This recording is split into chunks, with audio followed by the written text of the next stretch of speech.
Hello and welcome to the Saka Punch podcast with me, LukeAnthony, and award-winning comedian Sydney May. Hello, award-winning Luke Anthony. Yes, award-winning presenter, should I say? I'm going to keep saying it. You're going to keep saying it. It's only fair. Yeah. Well, I appreciate the love. Good. How are we feeling today? We are good. We had 2-0 to the Arsenal against Olympiacos.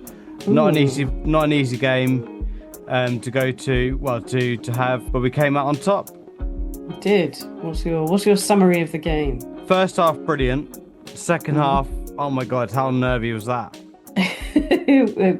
As always, they made it hard work for us, didn't they? Yeah, but it's put the record straight. We've now got 7 games we've beaten them and 6 we lost against them, so we are ahead. We are. Yep, that is good. That is good. What were your highlights? Have you made notes this time? I've made some notes with the help of my brain. Good. I like it when the brain helps. Yeah, the brain. Yeah, as if I'm 2 different people in my head. Maybe I'm going mad. Yeah, just a little brain helping you out. I don't know. It's too late for me, so you carry on. Yeah. So we started the game really well. Early stages, we start on the front foot, probing the Olympiacos defence. Were you surprised about the lineup, actually, thinking on it? Because we talked about that before, and it was a bit different to what we said it might be. Yeah, well, I gave a preferred 11, and I'll just get it up and just see what I predicted because I know it's not that I didn't predict it. I just preferred 11. I just wanted to see Saka on the pitch with Odegaard, Eze, and Martinelli. Well, Saka got his rest. I preferred Raya, Lewis Skelly, Gabriel Mosquera, White, Rice, Odegaard, Saka, Eze, Martinelli, and Gyökeres. So I got Saliba, I got Mosquera wrong because Saliba started. I got the 2 wing backs correct. Yep. I got Rice wrong because Supermendy started and Odegaard started. And Marino started. And then obviously Trossard and Martinelli started. Yeah, it was different, wasn't it? But it was working in the first half. You can't say different than that. I thought the first half, obviously we scored after the 11th minute, so that settled the nerves a little bit in my book. Yep. We dominated the possession, we pressed high, we looked like the old Arsenal, and like with where we break quickly and get many chances. I think we finished the game on quite a few chances. Let me just get the statistics up on Opta. Come on, Stats Guru. Stats Guru, yeah, that's it. I'll just pause for a second while I find it. Got told off for swearing in this. Did you? Yeah. Oh no. Does that mean we're not allowed? So I bleeped. I went back and bleeped it out. I'm grounded now. Oh, by your dad. Yeah. Oh dear. Okay, I won't swear either. Sometimes it just helps you get the point across. Yeah. It does, doesn't it? That's too right. Yeah, and that's all going out. So going back to the game, so we had 16 opportunities to score. We had 16 attempts, 16 attempts and 5 on target to their 10 and 3. Not bad. We had 61% of the possession to their 39 overall. And yeah, it was a very dominant game in the first half, at least. Yeah. So Odegaard, for me, was the player of the match. I've not checked that or corroborated it or anything like that, but I'm pretty sure there's no way anyone else would have got man of the match in that game. No, I think he was voted fans player of the match. Right. Okay. And he was just on it, wasn't he? He was just on it, doing what he does. He's back to his best, isn't he? Surely. I mean, he only injured his shoulder, not his legs. So come on. He shouldn't be out of practice of football, should he? Not out of practice, but he's not looked his best before his injury, had he? No. And so I think it was really good to see him back to being the captain and Mm, driving the performance. You know, his passing was excellent. mm, yeah, and that is just what he does. He gets in there and he just finds the right person in the right position. And that's I guess that's why he's captain, right? He is that leader, isn't he? He's sort of the leader from the front and drives people from the back. What more could you want from one person? Yeah. And obviously, your nemesis, Martinelli, scored. I don't think he's my nemesis anymore. I think he's winning me over in the last few games. You can't deny it. But I'll take the credit for giving him the kick up the ass at the beginning of September. I'll take that. Yeah, I mean, he went from a finisher to a starter Yeah, and got a goal. and he's deserved it. Yeah, yeah, he had a few chances. He had that header or shoulder, should I say, that went Mm. wide in the first half. Unlucky, I mean, but he scored more than Gyökeres, and we need to worry about that a little bit. Gyökeres, well, again, he like he did against Newcastle. He had a good game. Like he was Yeah, holding the ball up well. He was dictating play.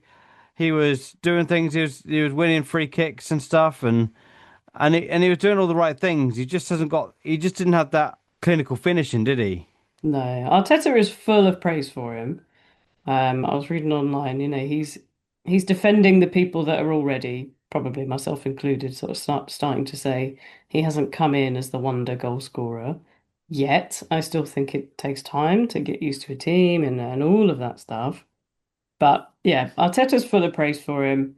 In Arteta we trust. But yeah, at the moment, Martinelli's flying.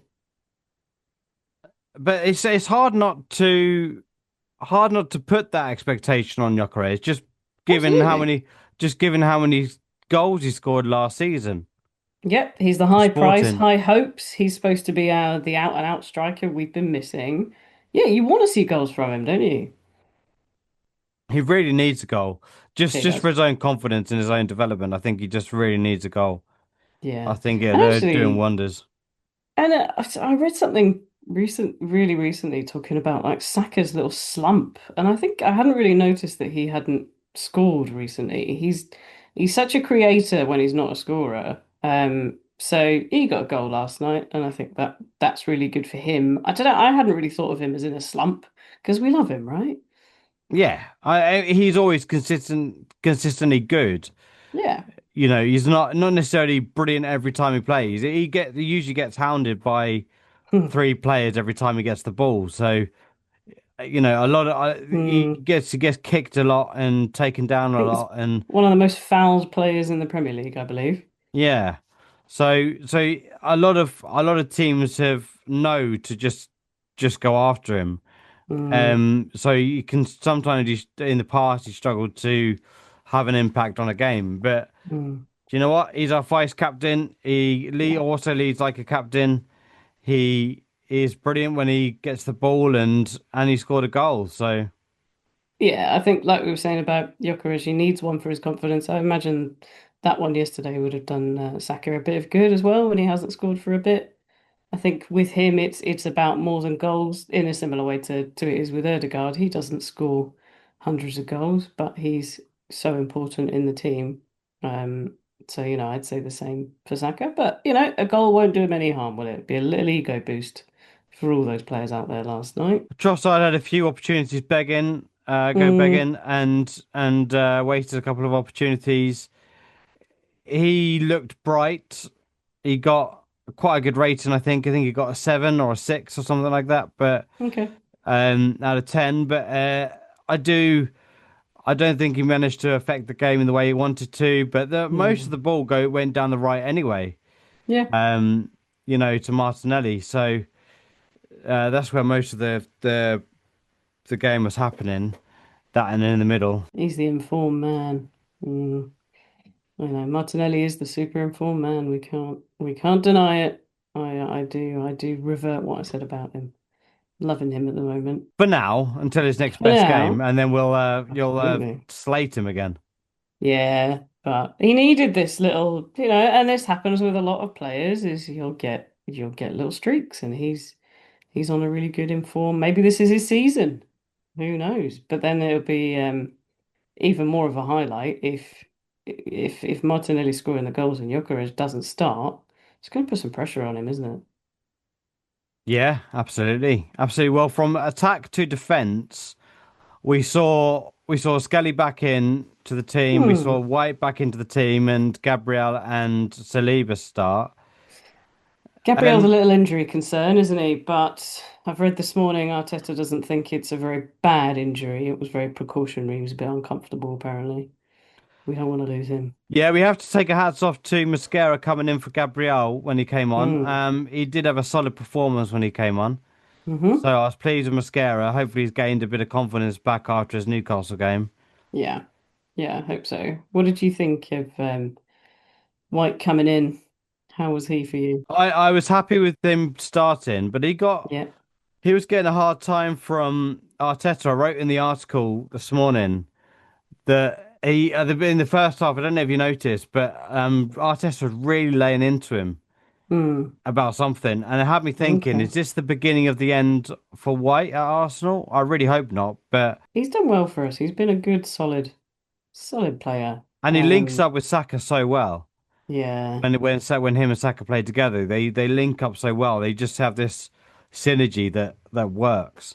Mm. I don't think you can lose him. My article was just stating that has been known to have favourites, and Hmm. once he's got it in for a player, it's not long before they're dropped and eventually Yeah. offloaded. So I really hope not. Mm. We need our depth of squad. We have our depth of squad, but yeah, I know. We have our depth squad, yeah, two players for every position. Mm. And that's what we've been missing. That's why we haven't won the league, I think. Those injuries have really taken us out of the running. So hopefully he's not going anywhere and there's still a place for him, even if he's not generally a starter. I don't think he'll be a league starter, will he? No, I can't see that. It's going to take him a No. little while to be a starter. I Yeah. mean, he was undroppable a few seasons back. You know, when Timber was injured, he Yeah. was he was undroppable. So Yeah, we have to remember that, and we have to remember that he's just absolutely. come back from an injury. Yeah. Yeah. I mean, I don't think he was terrible last night. No, it's just a low key performance. Yeah. He just had a bit of trouble with a couple of their players going down the left and or well, right, depending on where you're looking. Yeah. Um, They're a troublesome team. yeah. They weren't terrible last night, were they? Another low key performance was Lewis Skelly. He got caught out a few Yeah. times and he created a few opportunities up top, but he's not match sharp, is he? So he was always going to have a few games to get back into the rhythm of things. And I do think age and experience comes in even more in the Champions League. I feel like it can be the younger ones who do struggle when it comes to those games. They're a different level, aren't they? I'd still want to see more of him. I still want to see him have his place in the Premier League. Um, but yeah, that was a big test putting him on starting that game, wasn't Yeah, and the second half had Arsenal defending their 1-0 lead it? Mm-hmm. with a standout performance from Raya in first Always. half and second half. Mm, And now, if there was ever, we've spoken about it before, if there was ever a Ramsdale first Raya debate, we can clearly see Raya's put that to bed now. yes. The Oh worldly God, yeah. saves, great distribution, cool, calm, and assured performance from him. He's phenomenal. It's just brilliant. And that save where he tipped it over the bar, Mm. I don't think many keepers would have saved that. Oh no, he's phenomenal. He's absolutely phenomenal. And I think the thing for me, I know, it didn't happen last night, but he has saved penalties for us. And for so long, we had keepers who didn't save penalties. We got Petr Cech, the legend. The legend, I think we got him a bit too late. And he wasn't fast. He couldn't get up quick enough and do like double saves. And in his whole time with us, he didn't save a single penalty. Do you remember what Fabianski did? He wasn't even our number one, and he saved a couple of penalties in whichever cup competition it was that he was played in. But yeah, I don't know. We haven't had. He's so solid. He is so solid. I mean, I've said it before. I was a big fan of Ramsdale. I didn't think Ramsdale did anything wrong, but Raya is he's something else, isn't he? He's another level, isn't he? He's Mm. another level up. And a good spot from Arteta because really, I wasn't really super aware of him as a really good goalkeeper before he came to us. Were you? Had you noticed him? No, I hadn't noticed him. I think it was in No. Yaki Kana, Mm. Kanya, or whatever his name is. Okay. He was he's our goalkeeping coach, and Right. Did he with scout him? he worked with Raya before, and Ah, yeah, he worked with Raya before. well, what a good So spot. um, so yeah, it was a brilliant signing Oh my God. in the Yeah. end. Yeah, definitely. I mean, he never, to be fair, even when he came in and we were all like, why are we replacing Ramsdale? He was good from the start. He really was. Yeah, he's Um, improved since he's not had that level of competition. I think he's less nervy than he was, do you and reckon? I do think he's improved. Yeah, Yeah. Yeah, maybe. He did have his nervy moments, didn't he? in that season when he came in, it was after the international break, wasn't it? Mm, That he replaced Ramsdale, and then we never saw Ramsdale play again until I mm, think a cup game. And but then they dropped him because Ramsdale made a couple of mistakes. yeah. And then Ryan made the same mistakes and wasn't Yeah. dropped. So it was written in the stars, I think. I think it made them both nervy because I remember when Ramsdale came back in for a game after Raya had been playing, and Ramsdale was really nervy and he did make a couple of mistakes. And I thought, actually, I think that level between them, they were both a little bit nervy, weren't they? I think it got to both of them, but ultimately Raya won, and ultimately I think that was the best man won. Yeah. So in the second half, Saka was brought on, and wow, didn't he look good? What a guy. What a guy. I mean, he does need his rests. I know you'd put him in your hopeful lineup for yesterday. But he can't play every minute of every game in every competition, which we'd love him to. Um, so yeah, he got his little rest, but yeah, he came on and just did what he does, didn't he? And obviously, he also rounded off his performance with a goal, which Mm, won the game. I mean, we'd gone through it with all of the attack that they had and the opportunities they had, and they were playing long balls and getting them over the top of mm, us, and had chance after chance after chance, and then we got that goal that won the yeah. game. And it just honestly, I don't I really I'd love to get into the head of Arteta at half time Mm, because what happened between you know controlling the game in the first half, getting the goal, and then controlling the game and continuing to attack, and then mm, second half we were just on the back foot and we just struggled to mm. get back into the game. Sometimes halftime doesn't help, does it? When you're the one on top, you don't want halftime to come. And when you are the one on top, when you're not the one on top, halftime can be really good for a little regroup. I think it's not necessarily about what Arsenal did, it's about what Olympiacos did. And they had their halftime break, regrouped and came out stronger. So I think, sometimes if the half had been 10, 15 minutes longer, maybe we'd have scored again in that half and we'd have settled it, but we just didn't. So I think, yeah, sometimes that break comes when you don't want it, and it suits them. And I think that's kind of what happened yesterday. And 2-0 doesn't Mm, really tell the full story, does it? Because no. that doesn't. What about the frustration and the angst that we all went through Oh my God. during the second half? When they were nearly scored, and Yeah. it doesn't tell the full story. In history, when you look back, you won't remember the. Mm, Or we might as Arsenal fans, but if someone looked well, at the yeah. 2-0 score, they think, "Oh, that was a comfortable win," but it Yeah. didn't feel comfortable in the second half. No, it didn't. And this is what I does frustrate me. We are known. We are known for our 1-0s. Always sing 1-0 to the Arsenal is what we're known for. But 1-0 is so stressful. That can, one goal margins. It's one goal changes the whole game. And I think when you're only 1-0 up and they start coming at you, if you're 2-3-0 up, you can let in one goal and it's not the end of the world. When you're only 1-0 up, you're so oh, it's too slim, and you're right on the edge, and that's what makes it so bloody stressful. And that is, why do we do this? Why don't we go in and just get a couple more while we're on top? This is our pattern. This is our thing. 1-0 to the Arsenal's been our thing for how long? Like 30 years? I did have a moment where I thought there was going to be the commentator's curse Yeah. when Darren Fletcher and Ali McCoy said that there's goals in this game, Yeah.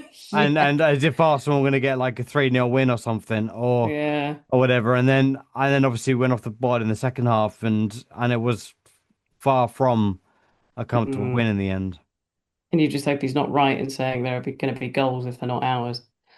Well, It's yeah, exactly, yeah, yeah, yeah. We're like, shut up, Darren. Stop, yeah, stop jinxing us. yeah. But at least we did get that second goal. So Darren he didn't ruin it for us. He didn't jinx us. It just does my head in when we spend so long with that one goal margin. But if it wasn't stressful, it wouldn't be Arsenal, would it?